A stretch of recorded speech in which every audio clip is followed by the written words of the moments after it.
আজকে আমরা দশম শ্রেণীর সাঁতরা পাবলিকেশনের নিউ আপডেটের ভার্সন ভৌত বিজ্ঞান ও পরিবেশ এই বইটি থেকে প্রথম অধ্যায় পরিবেশের জন্য ভাবনার অনুশীলনী প্রশ্ন ও উত্তরগুলি এই ভিডিওতে সম্পূর্ণ সমাধান করে দেখাবো। অনুশীলনীর প্রথম প্রশ্ন 1 নম্বরে রয়েছে, নিচের কোন গ্যাসটি ভূপৃষ্ঠ থেকে বিকিরিত দীর্ঘ তরঙ্গ দৈর্ঘ্য বিশিষ্ট অবলোহিত রশ্মি শোষণ করে? এর সঠিক উত্তর হবে অপশান সি, CH4 অর্থাৎ মিথেন। 2 নম্বর, নিচের কোনটি গ্রিন হাউস গ্যাস নয়? অপশান ডি, অক্সিজেন হবে সঠিক উত্তর। অক্সিজেনের সংকেত হলো O2। 3 নম্বর, নিচের গ্যাসটি বা কোন গ্যাসটি ওজোন স্তরে ওজোন ক্ষয় সহায়তা করে? উত্তর হবে অপশান সি, CFC অর্থাৎ ক্লোরোফ্লুরোকার্বন। CFC সম্পূর্ণ কথা হলো ক্লোরোফ্লুরোকার্বন। 4 নম্বর, কোন গ্যাসটি ওজোন স্তরে ওজোন ক্ষয়ে সহায়তা করে না? এর উত্তর হবে সঠিক উত্তর অপশান ডি, CO2 অর্থাৎ কার্বন ডাই অক্সাইড। 5 নম্বর, বায়োগ্যাসের প্রধান উপাদান? উত্তর হবে অপশান এ, মিথেন। মিথেনের সংকেত হলো CH4। 6 নম্বর, কোনটি জীবাশ্ম জ্বালানি নয়? উত্তর হবে অপশান সি, সৌরশক্তি জীবাশ্ম জ্বালানি নয়। 7 নম্বর, গ্রিনহাউস গ্যাস হিসেবে পৃথিবীর উষ্ণতা বৃদ্ধির জন্য সবথেকে বেশি দায়ী? এর সঠিক উত্তর হবে option C, CO2 carbon die oxide. এর পরের প্রশ্নগুলি হলো অতি সংক্ষিপ্ত উত্তর ভিত্তিক প্রশ্ন। প্রথম প্রশ্ন, বায়ুর কোন স্তরের মধ্যে দিয়ে জেট প্লেন চলাচল করে? এর উত্তর হবে স্ট্র্যাটোস্ফিয়ার।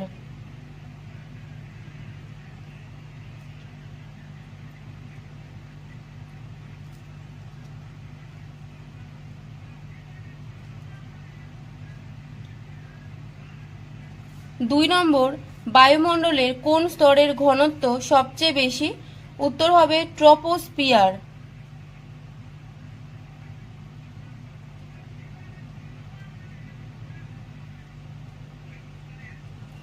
3 নম্বর, ওজোন স্তর সূর্য থেকে আগত কোন রশ্মির ভূপৃষ্ঠে আপতনকে প্রতিহত করে? এর উত্তর হবে অতি বেগুনি রশ্মি।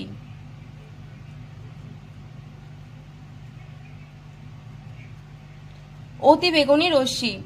4 নম্বর, মিথেন হাইড্রেটের সংকেত লেখো। এর উত্তর হবে 4CH4 কমা দেবে, লিখবে 23H2O। তারপর প্রশ্নগুলি রয়েছে, নিচের বিবৃতিগুলি সত্য না মিথ্যা লেখো। প্রথম প্রশ্ন, ভ্যান অ্যালেন বিকিরণ বলয় দেখা যায় মেসোস্ফিয়ারে না, এটা হবে ভুল। এর সঠিক উত্তর হবে ম্যাগনেটোস্ফিয়ার।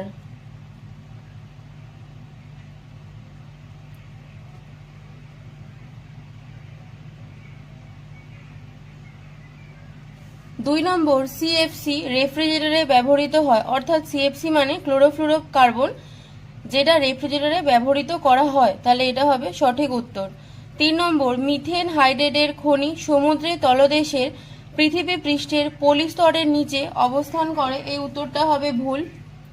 এখানে যে পলিস্তর দেওয়া আছে, এই পলিস্তরটা শুধু হবে শিলাস্তর, তাহলেই কিন্তু উত্তরটা সঠিক হয়ে যেত। যেহেতু এখানে শিলাস্তর নেই, পলিস্তর আছে, সেই কারণে উত্তরটা হবে ভুল।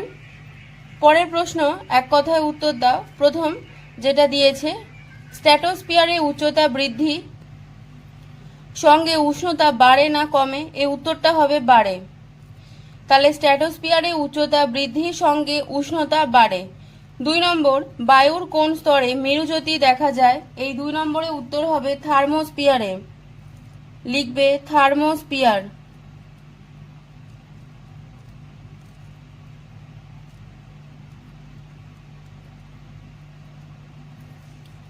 3 নম্বর, বায়ুর কোন স্তরকে শান্ত মণ্ডল বলা হয়? এই উত্তরটা হবে স্ট্র্যাটোস্ফিয়ার।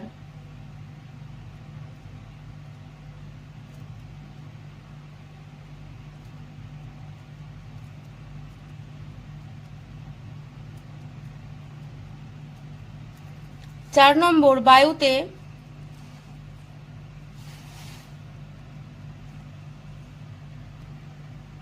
উপস্থিত একটি গ্যাসের নাম করো যেটি গ্রিনহাউস গ্যাস নয়। এর উত্তরটা হবে O2, মানে হলো অক্সিজেন। অক্সিজেন হলো গ্রিনহাউস গ্যাস নয়। 5 নম্বর, জ্বালানির তাপন মূল্যের একক লেখো। উত্তর হবে, যেহেতু দুটো একক তাই তোমরা প্রথমে লিখবে এসআইতে joule per kg, joule per kg মানে J/কেজি, আর সিজিএসে লিখবে ক্যালোরি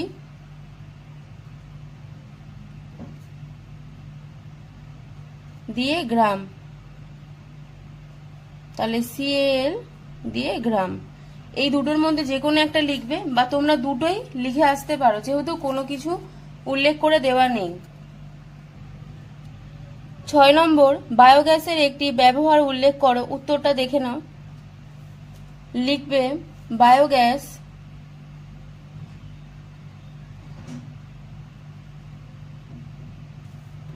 রান্নার কাজে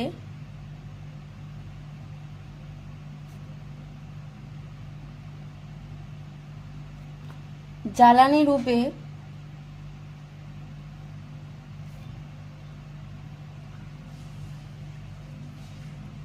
এবং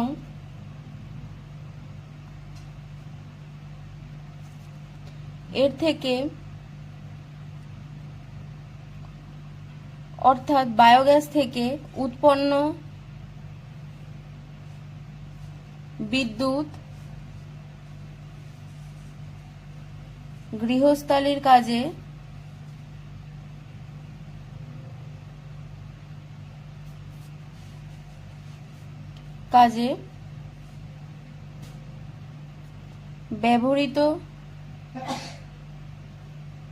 ব্যবহৃত হয়।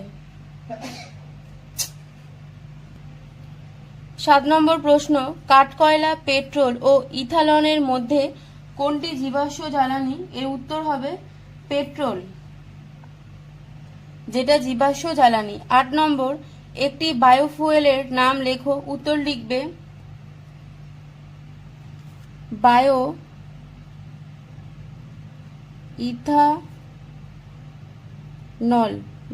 ইথানল। 9 নম্বর প্রশ্ন, কয়লার একটি নমুনার তাপন মূল্য 30,000 কিলোজুল কিলোগ্রাম বলতে কি বোঝায়? এই উত্তরটা লিখে দিচ্ছি, দেখে নাও। লিখবে 1 কেজি কয়লা উত্তপ্ত করার সময় 30,000 কিলো জুল তাপ উৎপন্ন হয়। তাহলে উত্তর হবে 1 কেজি কয়লা উত্তপ্ত করার সময় 30,000 কিলো জুল তাপ উৎপন্ন হয়। 10 নম্বর, স্থিতিশীল বৃদ্ধি ও উন্নয়নের জন্য বায়ু শক্তি ব্যবহার করা যায় কেন? উত্তর লিখবে 10 নম্বর দিয়ে বায়ু শক্তি অচিরাচরিত শক্তি।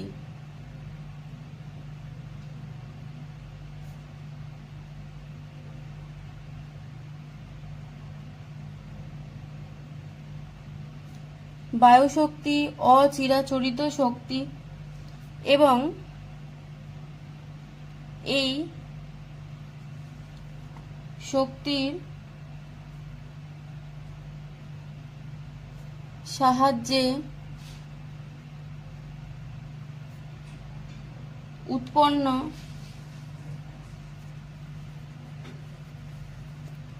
গমকে পেশাই করতে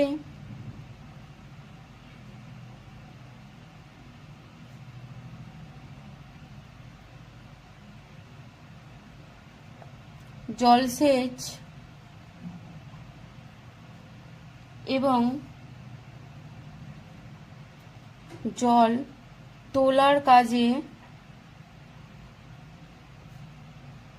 কাজে ব্যবহার করা হয়। তাহলে লিখে না উত্তরটা লিখবে, বায়ুশক্তি অচিরাচরিত শক্তি এবং এই শক্তির সাহায্যে উৎপন্ন গমকে পেশাই করতে, জলসেচ এবং জল তোলার কাজে ব্যবহার করা হয়। পরের প্রশ্ন 11 নম্বর, কোলবেট থেকে কোন জ্বালানি গ্যাস আহরণ করা হয়? উত্তরটা লিখবে CH4 মানে হলো মিথেন। 12 নম্বর, একটি শক্তির উৎসের নাম লেখো যেটি স্থিতিশীল বৃদ্ধি ও উন্নয়নের জন্য ব্যবহার করা হয়। তো এক্ষেত্রে দুটো শক্তি হতে পারে, লিখবে সৌরশক্তি, সৌর এবং বায়ু শক্তি। জায়গা কম বলে আমি শক্তিটা আর লিখলাম না, সৌরর পাশে লিখবে সৌরশক্তি এবং বায়ু শক্তি। এরপরে রয়েছে স্তম্ভ মেলাও, বাম স্তম্ভের সঙ্গে ডান স্তম্ভ, সেটাকে মেলাতে হবে। প্রথম প্রশ্ন রয়েছে দেখো মেরুজ্যোতি, মেরুজ্যোতির সঙ্গে উত্তর হবে দেখো কোথায় দেখা যায়, থার্মোস্ফিয়ারে দেখা যায়, তাই জন্য এটা হবে 3 নাম্বার, মানে থার্মোস্ফিয়ার হবে এর মেরুজ্যোতির উত্তর। বি নাম্বারে রয়েছে গ্রিন হাউস প্রভাব, গ্রিন হাউস প্রভাবের ফলে কি হয়, গ্লোবাল ওয়ার্মিং হয়, তো এটা হবে উত্তর, তো এখানে হবে 4। জীবাশ্ম জ্বালানি, জীবাশ্ম জ্বালানির ক্ষেত্রে কি হবে সি, সেটার উত্তর কি হবে গ্যাসোলিন, জীবাশ্ম জ্বালানি হবে গ্যাসোলিন, তাহলে 1 দেব এখানে। আর ভূতাপ, ভূতাপটা কি হবে অপুনর্ভব শক্তি, তাহলে দেখে নাও মেরুজ্যোতি হবে থার্মোস্ফিয়ার, গ্রিন হাউস প্রভাব বললাম গ্লোবাল ওয়ার্মিং, জীবাশ্ম জ্বালানি বললাম গ্যাসোলিন এবং ভূতাপ বললাম অপুনর্ভব শক্তি। এরপর আমরা শুরু করব 3 নম্বরের সংক্ষিপ্ত উত্তর ভিত্তিক প্রশ্নগুলি, যার মান রয়েছে 2। এই প্রশ্নগুলি শুরু করার আগে সবার কাছে একটাই অনুরোধ, ভিডিও যদি তোমাদের ভালো লাগে তাহলে সবাই লাইক, কমেন্ট এবং চ্যানেলটাকে সাবস্ক্রাইব করে দিও, এবং অন্যান্য অধ্যায়ের অনুশীলনী যদি তোমাদের প্রয়োজন হয় তাহলে কমেন্ট করে আমাকে অবশ্যই জানিও।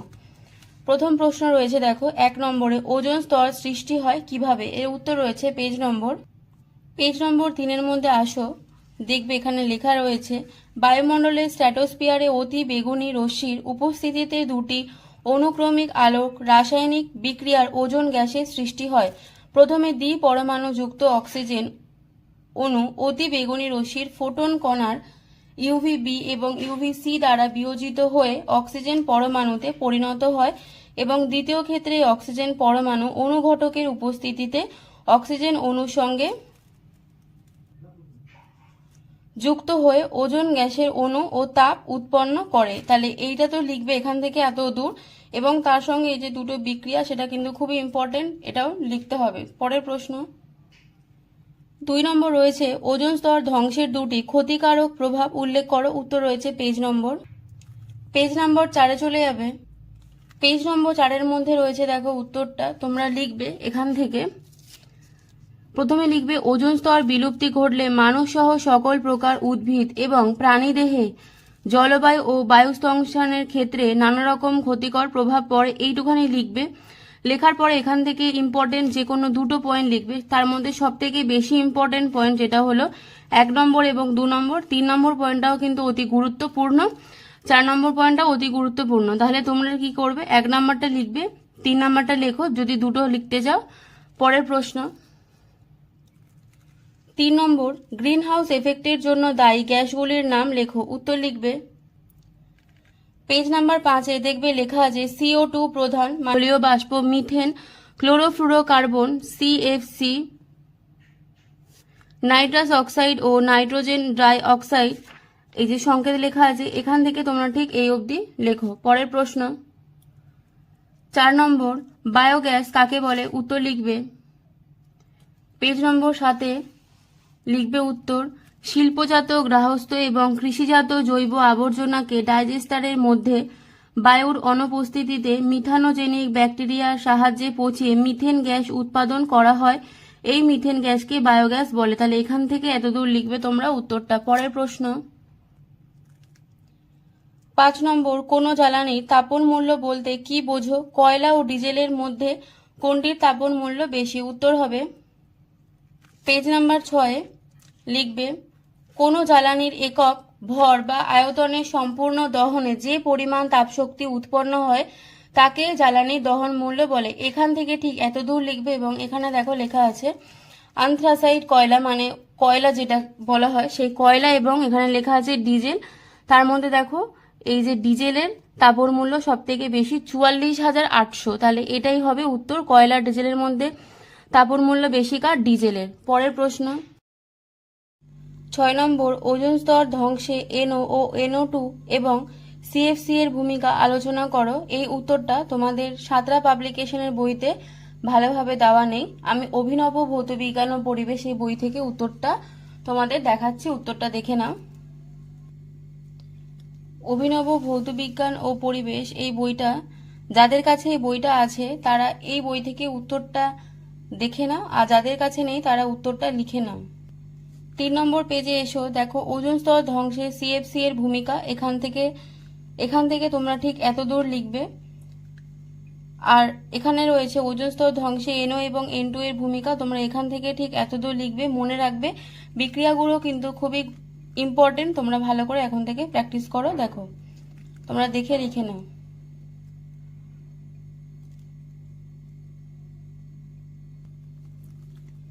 7 নম্বর, গ্রিনহাউস গ্যাস নির্গমন হ্রাসে কি কি উপায় অবলম্বন করা যেতে পারে তা সংক্ষেপে লেখো। এর উত্তর রয়েছে পেজ নম্বর 5-এ আসবে, দেখবে একটু নিচের দিকে লেখা আছে গ্রিনহাউস গ্যাস নির্গমন হ্রাসে কার্যকরী এবং দৈনন্দিন জীবনে রূপায়িত করা সম্ভব এমন কিছু ঘটনা বা উপায়। দেখো তোমরা লিখবে এই 1 নাম্বার, 2 নাম্বার, 3 নাম্বার। যেহেতু এর প্রশ্ন মানটা একটু বেশি, তাই জন্য তোমাদের এই সবকটা পয়েন্টই লিখতে হবে।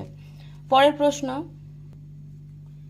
8 নম্বর, ভবিষ্যতে পরিবেশের উপর বিশ্ব উষ্ণায়নের 2টি সম্ভাব্য প্রভাবের উল্লেখ করো।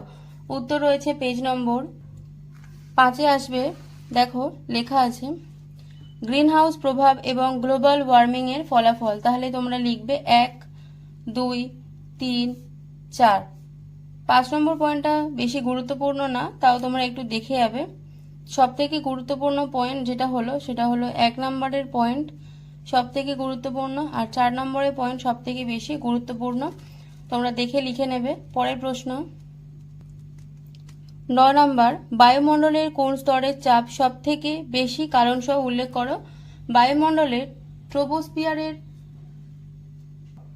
চাপ সব থেকে বেশি কেন তা আমি দেখিয়ে দিচ্ছি, উত্তরটা তোমরা দেখে লিখে নাও। পেজ নম্বর 1-এ আসবে, দেখবে ফার্স্ট পেজে তোমরা এইখান থেকে লিখবে এতদূর। দেখো লিখবে উত্তরটা কি, প্রথমটা হলো ট্রপোস্ফিয়ার, এবং কারণ যেটা সেটা প্রথমে তোমরা 1 নম্বর পয়েন্ট দিয়ে লিখবে এটি বায়ুমণ্ডলের সর্বাপেক্ষা নিচের স্তর। 2 নম্বর দিয়ে লিখবে এই স্তরটি সমুদ্র পৃষ্ঠ থেকে ওপরের দিকে প্রায় 16 থেকে 18 কিলোমিটার পর্যন্ত বিস্তৃত।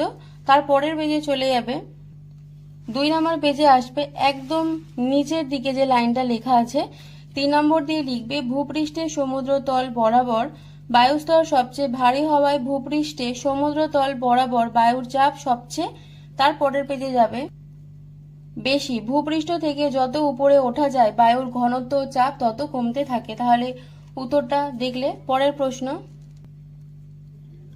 10 নম্বর, স্থিতিশীল উন্নয়নের ধারণাটি কি। উত্তর রয়েছে পেজ নম্বর 6। দেখো লেখা আছে স্থিতিশীল উন্নয়নের ধারণা। লিখবে স্থিতিশীল উন্নয়ন হলো এমন একটি ধারণা বা পরিকল্পনা যা ভবিষ্যৎ প্রজন্মের নিজস্ব চাহিদা পূরণ করার ক্ষমতাকে ব্যাহত না করে বর্তমান প্রজন্মের চাহিদা পূরণ করতে পারে। তাহলে এইখান থেকে ঠিক এত দূর হবে উত্তরটা। পরের প্রশ্ন 11 নম্বর, কয়লা খনির মিথেন ও মিথেন হাইড্রেট আহরণ পদ্ধতি সংক্ষেপে উল্লেখ করো। উত্তর রয়েছে পেজ নম্বর 7-এর একদম নিচের দিকে দেখবে পয়েন্ট করে লেখা আছে কয়লা খনির মিথেন। তোমরা লিখবে এখান থেকে কয়লা খনিতে অবস্থিত মিথেন গ্যাস বা CH4 আহরণ করার জন্য ভূগর্ভের কয়লা খনির 100 থেকে 150 মিটার গভীর পর্যন্ত স্টিল পরিবেষ্টিত একটি কূপ খনন করা হয়। এই কূপের 2টি নির্গমন পথ থাকে।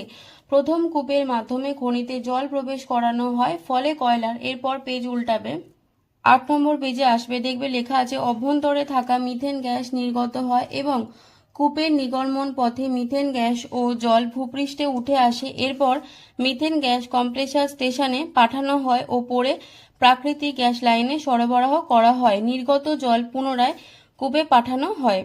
কূপে পাঠানো লেখার পরে ঠিক আবার এখান থেকে লিখতে শুরু করবে, যে মিথেন হাইড্রেট দিয়ে কোলন দেবে, কোলন দিয়ে ঠিক এখান থেকে লিখবে। লেখার পরে তোমরা এটা লিখবে, তারপর সংগ্রহটা লিখবে। মানে হলো কি, আগের পেজের ওই কয়লা খনির মিথেন থেকে তোমরা ঠিক এত দূর লেখো, তাহলে হয়ে যাবে। পরের প্রশ্ন, মিথেন হাইড্রেট কি? উত্তর রয়েছে পেজ নম্বর 8-এ। দেখো মিথেন হাইড্রেট, এই যে থার্ড ব্র্যাকেট করে দেওয়া আছে, ঠিক এত দূর লিখবে, এই থার্ড ব্র্যাকেট থেকে এই থার্ড ব্র্যাকেট, ঠিক আছে। পরের প্রশ্ন 13 নম্বর, লেখা আছে বিশ্ব উষ্ণায়ন কি? উত্তর রয়েছে পেজ নম্বর 5 নম্বরে। দেখো লেখা আছে গ্লোবাল ওয়ার্মিং, এটাকেই বলা হয় বিশ্ব উষ্ণায়ন। তো তোমরা এখান থেকে এত দূর লিখবে, গ্লোবাল ওয়ার্মিং এত দূর লিখবে। সম্পূর্ণ অনুশীলনী প্রশ্ন উত্তরগুলি আমি এই ভিডিওতে এখানেই শেষ করলাম। ভিডিও যদি ভালো লাগে তাহলে সবাই লাইক এবং সাবস্ক্রাইব করে আমাদের পাশে থেকেও। সাঁতরা পাবলিকেশন বইয়ের বিভিন্ন অনুশীলনীর অধ্যায় সমাধান করে দেওয়া হবে, তোমরা চাইলে প্লেলিস্ট থেকে দেখে নিতে পারো। ভিডিওটা আজকে এখানে শেষ করলাম, সবাই ভালো থেকো, ধন্যবাদ।